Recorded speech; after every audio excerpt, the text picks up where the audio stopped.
কই যাও তোমরা? কলেজ ছুটি দিছে, বাড়ি যাইতেছি। আপনি কই যান আব্বাস ভাই? একটা লোকের লগে দেখা করতে এসেছিলাম, হ্যাঁ আসতে করে অন্যদিকে চলে গেছে।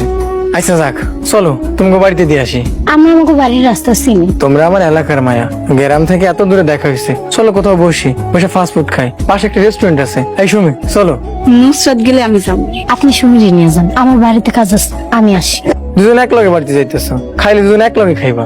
আমার খাওয়ার ইচ্ছা নেই, না, আমারও খিদা নেই। আসি। আসসালামু আলাইকুম। আরে নুসরাত, একটা বার্গার আর এক গ্লাস পানি খেতে 10 মিনিট বেশি লাগবে না। ধন্যবাদ, আসি। আসসালামু আলাইকুম আব্বা। ওয়ালাইকুম আসসালাম।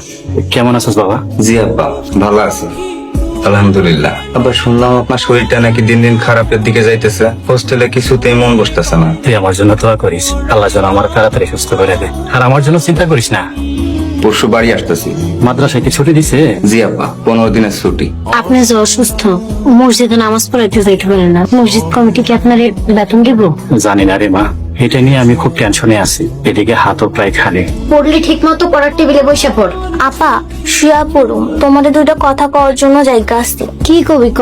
তুমি কি তাহাজ্জুদে নামাজের জন্য দাঁড়াইবা? চাইলে তুইও আমার সাথে তাহাজ্জুদের নামাজে দাঁড়াতে পারিস। খুব ক্লান্ত লাগতেছে। আব্বা যদি মসজিদে না যাইতে পারে তাহলে আমাদের সংসার কেমনে চলবো? ইনশাল্লাহ আল্লাহ একটা ব্যবস্থা করে দিব। তোর এত কিছু নিয়ে চিন্তা করার দরকার নেই। চিন্তা তো করতে চাই না, কিন্তু চিন্তা অটোমেটিকলি মাথায় কিলবিল করে। তোর এত কিছু নিয়ে চিন্তা করার দরকার নেই, তুই পড়াশোনার দিকে ফোকাস কর। আর তোর মাথায় এসব চিন্তা কে ঢুকায়? আম্মায় দেখ নিগার, বেশি পাকনামি করিস না, এত বোঝা কিন্তু ভালো না। আপা পাকনামি করতেছি না, কলেজের 2 মাসের বেতন এখনো বাকি রইছে। আজও স্যার ক্লাসে সবার সামনে জিজ্ঞেস করছে। ক্লাসে সবার সামনে মাথা নিচু করে মিথ্যা কথা বলতে ভালো লাগে না আপা। আপনিও লগে চলেন, আপনি লগে থাকলে বুকে সাহস পাই। আব্বা ছিল মাদবর বাড়ির পোলা, তোর তো সাহস কম না? ভাই আমি তো খারাপ কম করা ছেড়ে দিছি, এর একটা বিশেষ উদ্দেশ্যে কামটা করতেছি। দেওয়ালে পিঠ ঠেকে গেছে, উপায় নাই। নিশ্চয়ই মহৎ উদ্দেশ্য। আব্বাস ভাই, মহৎ উদ্দেশ্যটা কি জানতে পারি? পকেট ফাঁকা। 2 প্রতিশোধ। নাস্তা কিছু লাগলে আমারে বইলেন। আরিফা, কিছু লাগলে বাইরে ডাকিস। আম্মা কাজে ব্যস্ত আছে, আম্মায় ডাকিস না। ভাইয়া আজকে হঠাৎ এত যত্ন করতেছো, বিষয়টা কি? আরিফা, তুমি একটু বাইরে যাবো? আব্বাস ভাইয়ের সাথে আমার একটু কথা আছে।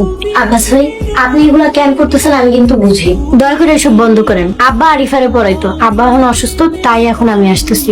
আপনি যদি এরকম করেন তাহলে আমি আর আসতে পারবো না। কেন স্যার, আমি কি করছি? আপনি কি করছেন সেটা আপনি খুব ভালো করেই জানেন। আব্বা আরিফারে পড়ায় 1000 টাকা হাদিয়া পাইতো, দয়া করে সেই রাস্তাটা বন্ধ করেন না। এই টাকাটা আমাকে সংসারে খুবই দরকার। কেন আর ভয়টা আসবে না? যদি আপনি কথা দেন পড়ানোর পরিবেশ ঠিক রাখবেন তাইলে আসবো। আমি আসলে যদি পড়ার পরিবেশ নষ্ট হয় তাহলে আমি আর সামনে আসবো না। নাস্তাটা করে যে হিসাবে তো অবথেকা বেশি পাই আমি, আরো কিছু দিয়েন।